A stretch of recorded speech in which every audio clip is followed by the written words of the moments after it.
नमस्कार, बहुत स्वागत है आपका। DSG न्यूज़ देख रहे हैं आप और आपके साथ मैं हूं देवाशीष कुमार।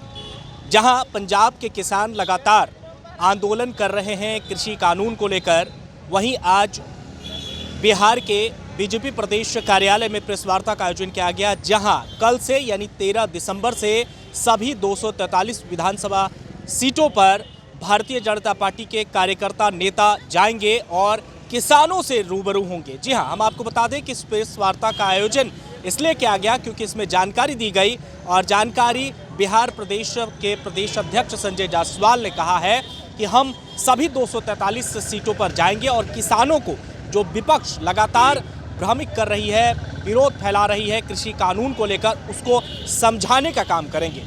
प्रेस वार्ता में और क्या कुछ कहा है प्रदेश अध्यक्ष संजय जायसवाल ने, हम आपको दिखाते हैं और सुनाते हैं।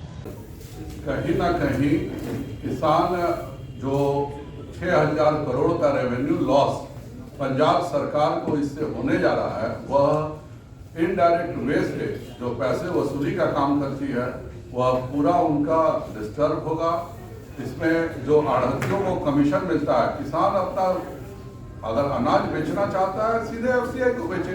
इसमें 4 स्टेयर में जाने की क्या जरूरत है। इसीलिए मंडी व्यवस्था भारत सरकार ने बिल्कुल साफ कर दिया कि हम मंडी व्यवस्था को डिस्टर्ब नहीं करेंगे। लेकिन अगर कोई दूसरी कंपनी भी पंजाब में खोल करके किसानों का अनाज खरीदना चाहती है तो इसमें किसी को क्या ऐतराज हो सकता है, यह हम लोग के समझ से परे है। पंजाब सरकार यह चाहती है कि सभी से टैक्स वसूला जाए अनाज के एवज में। भारत सरकार नहीं चाहती है कि किसी भी अनाज में कोई टैक्स वसूला जाए। बिहार का आप उदाहरण लें तो बिहार से अगर धान जाता है पंजाब तो वह टैक्स फ्री है, लेकिन अगर बिहार से चावल अगर कोई भेजना चाहे तो उसको टैक्स देना है, जबकि पंजाब में यह नियम नहीं है। तो पंजाब सरकार अपने यहाँ का चावल बिहार भेज सकती है, वह हम टैक्स नहीं देते हैं उस पर। लेकिन हमारा चावल अगर पंजाब जाएगा तो पंजाब सरकार टैक्स लेती है। यह सरासर गलत नियम है और किसानों के किसी उत्पाद पर कहीं भी टैक्स नहीं लगना चाहिए। सर, किसानों का कहना है सर, जो आपने कहा कॉन्ट्रैक्ट फार्मिंग वैसे बेहतर है, अच्छी बात है, लेकिन सर वो कह रहे हैं कि कॉन्ट्रैक्ट फार्मिंग से यह समझाएंगे कि क्या बिल है, क्यों इस तरह से केवल पंजाब के ही, हरियाणा इलाके के ही किसान ज्यादा क्यों कर रहे हैं, इसको भी समझाने की जरूरत है और समझने की भी जरूरत है। बिहार में बिचौलियों की प्रथा पहले ही से समाप्त हो चुकी है, पर पंजाब में आज भी बिचौलियों की प्रथा है। आढ़तिया जो होते हैं वो किसान मंडी में एक बार अनाज जो दे के चला जाता है तो वही आढ़तिया ही है जो होलसेलर को बेचते हैं। फिर होलसेलर्स जो हैं वो राइस मिल्स को बेच देते हैं, राइस मिल्स जो हैं वो सब होलसेलर्स को देते हैं और उसके बाद वह अनाज जो है वह जनता के पास जाता है। और इस पूरे रास्ते में पंजाब सरकार 6,000 करोड़ रुपया इकट्ठा कर लेती है।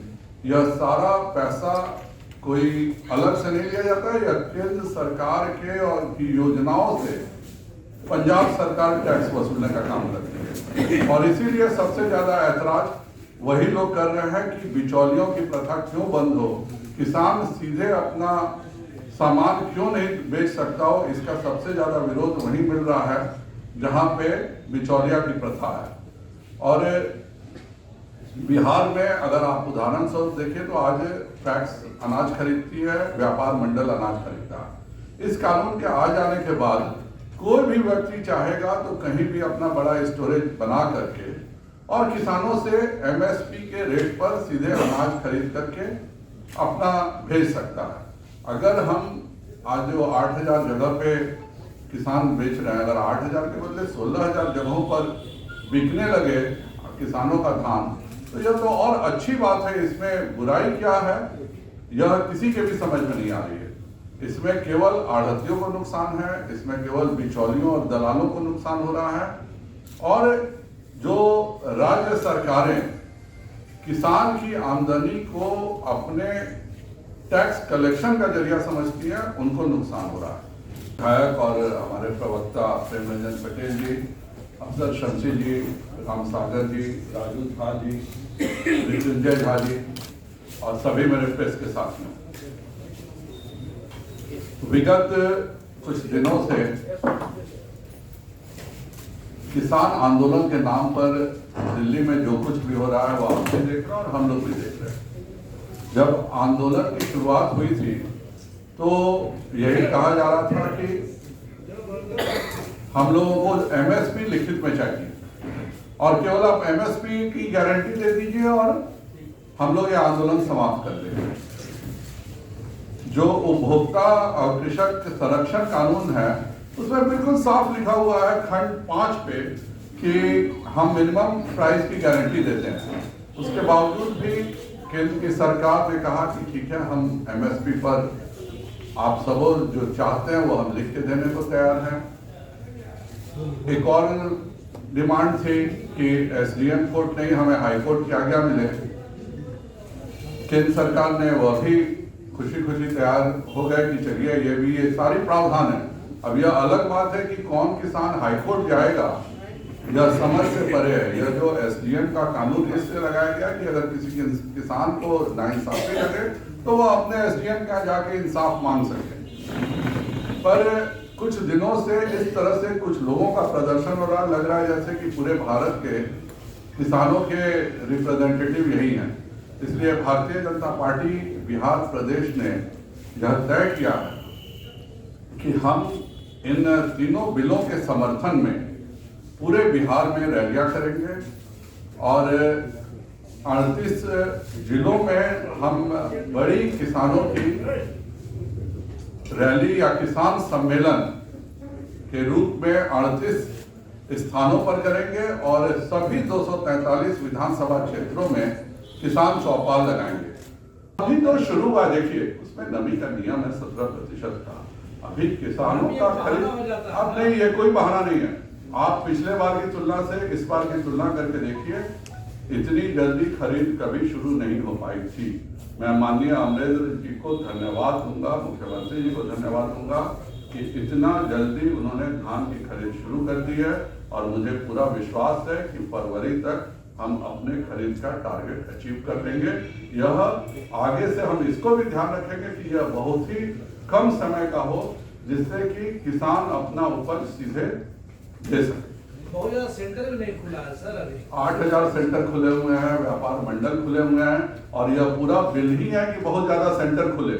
यह कानून आने के बाद या कानून लागू होने के बाद कहीं भी कोई सेंटर खोल करके धान की सीधी खरीद कर सकता है और वो बिहार सरकार के निर्देश में होगा और बिहार सरकार के निर्देश में होगा तो जाहिर बात है हर चीज का ध्यान रखा जाएगा। इससे पूरे कानून का यही लक्ष्य है कि ज्यादा से ज्यादा सेंटर खुले और ज्यादा से ज्यादा सेंटर खुल के धान बिके। इसके लिए क्यों ऐतराज है या हम लोगों के भी समझ से परे मतलब विरोध कर रहे हैं तो इसको कंसेप्ट को क्लियर करना पड़ेगा ना सर। आखिर कैसे बंधुआ मजदूर बनाए, कैसे उनको एक परेशानी का कारण इसमें मैं आपको बिल्कुल साफ शब्दों में बता देना चाहता हूँ कि यह जो कृषि सुधार बिल आया है, जो कृषक सशक्तिकरण एवं संरक्षण कीमत आश्वासन और कृषि सेवा पर करार विधेयक 2020 है, इसके खंड 8 में बिल्कुल साफ लिखा हुआ है कि no farming agreement shall be entered into the purpose of any transfer including sale, lease और मॉर्गेज ऑफ द लैंड और प्रेमिसेस ऑफ द फार्म। यह बिल्कुल साफ लिखा हुआ है कि इस तरह का कोई भी कंपनी करेगी तो वह जेल जाएगी। फिर इस बात की चर्चा कहाँ होती है। और ये जो पंजाब के किसान है यह खुद पेप्सी कोला का, लेस का आलू उत्पादन करते हैं, उसकी फैक्ट्री का उद्घाटन खुद अमरिंदर सिंह जी करते हैं और वो कहते हैं कि पंजाब में जो आलू उस इलाके में उगेगी वह सब लेस कंपनी खरीदेगी। यह बहुत अच्छा नियम है। लेकिन अगर बिहार में कोई कंपनी आती है और कहती है कि हम आपके इलाके में आप बासमती करो, बासमती धान उपजाओ, हम इसका 60 रुपया किलो अनाज का मिनिमम गारंटी देते हैं, तो आपको तकलीफ हो जाएगी। यह किसी के भी समझ से परे है। इस आंदोलन में कहीं न कहीं आढ़तिया जो बरगला रहे हैं और जो पहले दिन से तो यही चर्चा थी कि आप एमएसपी लिखित दीजिए। आज जब एमएसपी लिखित देने की बात है तो पूरा का पूरा बदल दिया गया है, टारगेट ही बदल दिया गया। तो इस तरह से जो भी कर रहे हैं और जिस तरह से कल शर्जिल इमाम के और इन लोगों की तस्वीरें, उमर खालिद की तस्वीरें देखने को मिली हैं, जिस तरह से रेल बंद में भिंडरावाले की तस्वीरें देखने को मिली हैं, वह साफ बताता है कि कहीं न कहीं देश विरोधी ताकतें इसमें शामिल होती हैं। कल से आप लोग निकलने वाले हैं।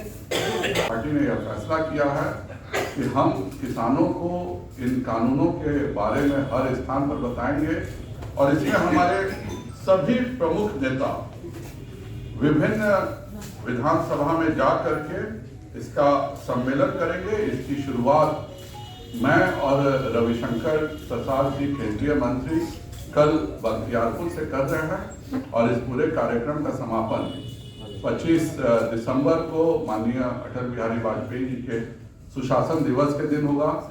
यह एपीएमसी एक्ट के बारे में सबसे पहले माननीय अटल बिहारी वाजपेयी की ही सोच थी। 10 राज्यों ने इसको खत्म करने के लिए लागू भी कर दिया, जिसमें मैं बिहार सरकार को धन्यवाद दूंगा कि वह भी एक है। और जो कॉन्ट्रैक्ट फार्मिंग का विरोध हो रहा है, हम चाहते हैं बिहार में भी कॉन्ट्रैक्ट फार्मिंग हो। पंजाब में पेप्सी कोला, लेज ये कंपनियां आलू और अन्य सामान उपजाती हैं और वो बेचती हैं, पर वह नहीं चाहती हैं कि यह चीज पंजाब से बाहर निकल के बिहार के भी किसान कॉन्ट्रैक्ट फार्मिंग हो। उसमें बिल्कुल क्लियर कट लिखा हुआ है कि जो भी कॉन्ट्रैक्ट होगा या जो भी अनुबंध होगा वो केवल फसल का होगा और कोई भी व्यक्ति जमीन का या जमीन को गिरवी रखने, मॉर्गेज रखने या किसी तरह से जमीन को इसको संबद्ध नहीं होना है। यह कानून का पार्ट है कि अगर यह कोई करेगा तो वह जेल जाएगा। उसके बावजूद भी इस पर दुष्प्रचार किया जा रहा है और इसलिए सभी केंद्र सरकार के मंत्री, मैं पढ़ भी देता हूँ, गिरिराज जी 5 स्थानों पर, अश्विनी चौबे जी, आर.के. सिंह जी, नित्यानंद राय जी, रविशंकर प्रसाद जी, मैं, सुशील मोदी जी, प्रेम कुमार जी, नंदकिशोर जी, तारकिशोर जी, रेणु जी, मंगल पांडे जी, अमरेंद्र प्रताप जी, जीवेश मिश्रा जी, रामसूरत जी, सभी विभिन्न स्थानों पर जाकर के और हम किसानों के समर्थन में जो केंद्र सरकार ने बिल लाया है उसके समर्थन के लिए पूरे बिहार में आह्वान चलाएंगे और बिहार के जनता के तरफ से केंद्र सरकार को धन्यवाद देंगे कि जो केंद्र सरकार ने 2022 तक किसानों की आमदनी दुगुना करने का लक्ष्य रखा था और एमएसपी और किसान सम्मान निधि और अन्य माध्यमों से वह 1.5 गुना किया जा चुका है। यह बिल 2022 तक किसानों की आमदनी को दुगुना करने में सफल होगा। हर में पैक्स जनप्रतिनिधि होते हैं, उस पंचायत में की जनता पैक्स के अध्यक्ष को चुनती है। पैक्स कोई केंद्र योजना या सरकार की योजना से नहीं होते हैं, जनता खुद अपने पैक्स के अध्यक्ष को चुनती है और उसी के माध्यम से सारी खरीदारी होती है। हम लोगों ने जो किसानों का पहले जो लिमिट था वह भी बढ़ाने का काम किया है और इस बार 41 लाख टन रखा है और मुझे खुशी है कि यह योजना शुरू होने के साथ ही आज 1000 टन की खरीद भी हो चुकी है और इसको हम लोगों ने लक्ष्य रखा है कि अगले 2 महीनों में ये सारी खरीद हम कर लेंगे जिससे कि किसान सीधे अपना बेच सके।